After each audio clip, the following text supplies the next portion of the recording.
બન્યો હતો 2 વર્ષ પહેલા આરોપીની ધરપકડ કરવામાં આવી હતી. બનાવ શું હતો, ક્યાંથી આરોપી પકડાયો, શું વિગત? જી, રામોલ પોલીસ સ્ટેશન ખાતે 368/2022 નો ઇપીકો 302/114 અને જીપીએક 135(1) ના કામે એક ખૂનનો ગુનો દાખલ થયેલ.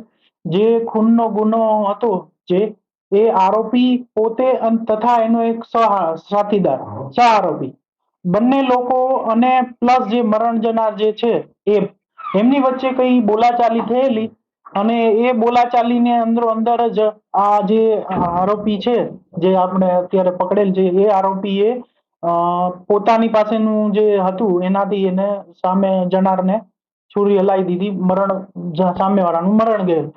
ઇન બંને આરોપી ભાગતો ફરતો હતો. આપણને ઇન્ફોર્મેશન મળેલી કે આ આરોપી રિંગ રોડ પર લુબી એન્જિનિયરિંગ છે એની સામે પાનનો ગલ્લો છે એ સાઈડ આવવાનો છે એવી બેઝિક ઇન્ફોર્મેશન મળેલી.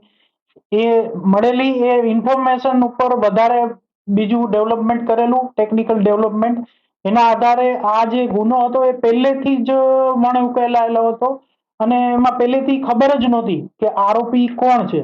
આ ઇન્ફોર્મેશન ટેકનિકલ ઉપરથી ડેવલપમેન્ટ કરવામાં આવી છે. એના આધારે અમારા સબ ઇન્સ્પેક્ટર છે બીબી સોલંકી સાહેબ અને એમની ટીમ દ્વારા વર્કઆઉટ કરવામાં આવ્યું હતું અને આ વર્કઆઉટ કરીને ઇન્ફોર્મેશન ડેવલપ કરી અને આ જે ઉકેલાયેલો ગુનો હતો એને શોધી કાઢવાનો અમારી ટીમે પ્રયત્ન કર્યો અને ખૂબ જ સારી એવી મહેનત, અમારે ટેકનિકલ ગ્રાઉન્ડ્સ ઉપર સારી એવી મહેનત લાગેલી.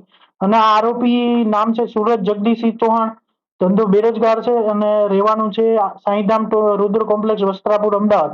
આરોપીના ગુનાહિત ઇતિહાસમાં જોઈએ તો આરોપી ઉપર 6 અલગ અલગ પોલીસ સ્ટેશનમાં ગુજરાતના ગુનાઓ દાખલ થયેલ છે. નડિયાદ પોસ્ટ એનો 2011 નો છે, ખૂનના ગુનામાં પકડાયેલ.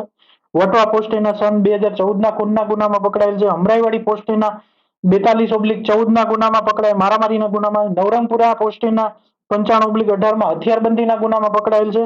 રામોલ પોલીસ સ્ટેશનનો જે 98/2019 નો રાયટિંગનો ગુનો હતો એમાં પણ આરોપી પકડાયેલ છે. તથા ખોખરા પોલીસ સ્ટેશનનો 786/2020 એનો લૂંટનો ગુનો હતો એમાં બી પકડાયેલ છે. તો આ જે આપણો આરોપી પકડેલ છે સુરજસિંહ ચૌહાણ એનો આ રીતનો આપણે ગુનાહિત ઇતિહાસ પણ ધરાવે છે.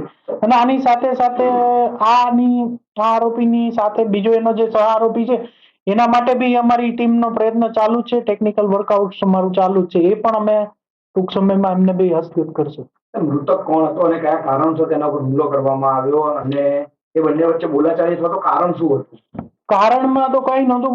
મૃતક જે હતો એ પણ જતો હતો અને આ જે બે આરોપીઓ હતા એ પણ પોતાની વાહન લઈને જતા હતા.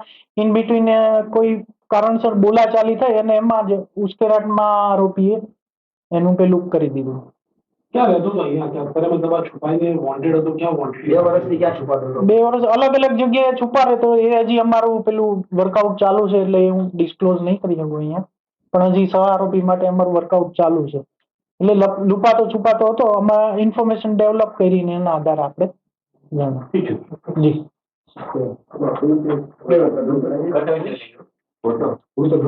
જે તે સમય